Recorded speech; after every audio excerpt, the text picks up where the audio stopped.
안녕하세요. 이은아의 건강을 부탁해 신경과 전문의 이은아입니다. 오늘은 제가 여러분들께 기립성 저혈압의 원인과 치료법에 대해서 말씀드리도록 하겠습니다. 여러분들 가끔씩 앉았다가 일어나면 핑 돌면서 몸이 흔들리고 어떤 분들은 이제 어지러워서 주저앉는 그런 것들을 경험해 본 적이 있으실 텐데요. 바로 기립성 저혈압의 증상입니다. 기립성, 앉았다 일어날 때 혈압이 떨어지는 거거든요. 그래서 우리가 앉았다가 일어나면 이게 중력을 이기고 이 몸 안에 있는 우리 혈액이 뇌로 이렇게 딱 올라가야지 되는 거잖아요. 그래야 머리 안에 혈액 공급이 돼야 정상적으로 활동을 할 수가 있는데, 이 기립성 저혈압을 앓고 있는 분들은 앉았다 일어날 때 혈액이 뇌로 충분히 공급이 안 되는 겁니다. 그 중력을 이기지 못하고. 그러니까 아득해지면서 어지럽고, 그 다음에 목이 뻣뻣해지고, 어떤 분들은 식은땀이 나고 이제 주저앉아야 되고,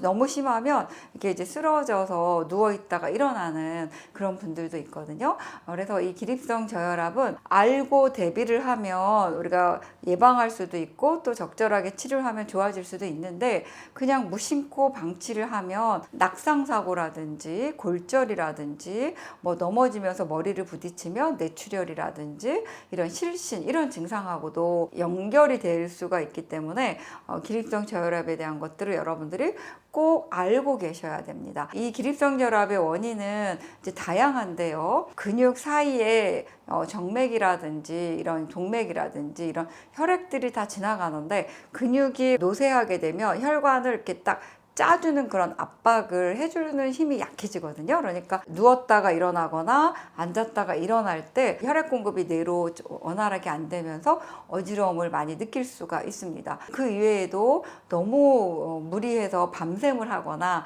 식사를 잘 안 한다든지 이런 피로가 누적이 되거나 이제 스트레스, 또는 최근에는 과도한 다이어트로 인해서 이런 이제 혈액순환이 제대로 안 될 때도 기립성 저혈압이 올 수가 있고요. 그 다음에 많은 분들이 이런 혈관 확장제 같은 것들, 약물을 복용하고 있는데, 이런 약물도 기립성 저혈압의 원인이 될 수가 있습니다. 남성분들이 많이 드시는 전립선 비대증을 치료하는 약물도 기립성 저혈압을 유발하는 그런 약물들이 있거든요. 그래서 내가 이 전립선 비대 때문에 약을 먹기 시작했는데 언젠가부터 앉았다 일어날 때 좀 핑핑 돌고 중심이 안 잡히고 이런 증상이 있다면, 혹시 약물에 의한 기립성 저혈압이 생긴 거 아닌지 꼭 의사 선생님하고 이제 상담을 하고 약물을 좀 바꿔야 됩니다. 이 기립성 저혈압의 진단은 우리가 누웠을 때와 앉아 있을 때, 섰을 때 혈압을 각각 재서 수축기 혈압이 20, 이완기 혈압이 10mmHg 정도 이상 더 떨어졌을 때 우리가 이제 진단을 하게 되거든요. 그러니까 기립성 저혈압은 여러분들이 증상이 반복되면 병원에 가서 한번 진찰을 받아보는 게 꼭 필요하고요. 그 다음에 기립성 저혈압을 예방하고 치료하기 위한 그런 방법을 제가 알려드리도록 하겠습니다. 이런 기립성 저혈압을 진단을 받으셨다면 갑작스럽게 일어나는 것은 피해야 됩니다. 특히 밤에 자다가 화장실을 가시잖아요. 그럼 누워있다가 이렇게 갑자기 일어날 때 휘잉 돌면서 어지러워서 쓰러지는 경우가 있거든요. 기립성 저혈압이 있는 경우에. 그래서 머리를 부딪히거나 이렇게 해서 이제 출혈이 되는 분들도 있는데, 내가 기립성 저혈압 증상이 있고 진단을 받았다고 하면 자다가 일어나거나 아침에 특히 일어날 때 누운 상태에서 이렇게 발을 좀 이렇게 까딱까딱 이렇게 발 운동을 한다든지, 이렇게 발치기를 한다든지, 이런 이제 운동을 해서 이 혈액이 머리까지 올라가도록 원활하게 워밍업을 할 수 있도록 좀 시간을 줘야 됩니다.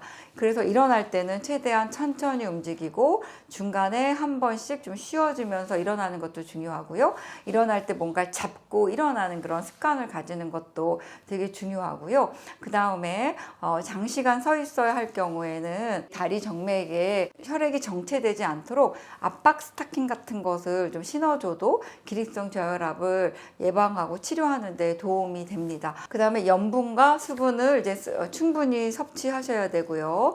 네, 하루에 2리터 정도의 충분한 수분 섭취로도 기립성 저혈압을 예방할 수가 있습니다. 그리고 규칙적인 식사를 하고 3대 영양소와 비타민, 미네랄이 충분하게 식사를 골고루 하셔야 됩니다. 술은 운동은 혈관을 확장할 수 있기 때문에 술을 드시면 기립성 저혈압이 더 악화됩니다. 그래서 금주를 하셔야 되고요. 그 다음에 주무실 때는 머리를 약간 한 15도에서 20 정도 올린 상태로 주무시는 게 도움이 되고, 그 다음에 뜨거운 물로 오래 샤워하지 않습니다. 뜨거운 물로 오래 샤워하면 혈관이 확장되기 때문에 혈압이 더 떨어지겠죠. 그리고 기립성 저혈압이 있는 분들은 사우나나 이런 거 하시면 안 됩니다. 그리고 과격한 운동은 삼가하셔야 됩니다. 갑자기 혈압을 높이거나 낮출 수 있는 그런 자극적인 활동은 삼가하는 게 도움이 됩니다. 그리고 기립성 저혈압이 심하다면 약물 치료로도 좋아질 수 있기 때문에 꼭 이런 증상이 반복된다면 의사 선생님하고 진찰을 해서 치료를 해야 됩니다. 오늘은 제가 나도 모르게 정신을 잃고 쓰러질 수 있는 기립성 저혈압의 원인과 치료법에 대해서 말씀을 드렸는데요. 좀 도움이 되셨나요?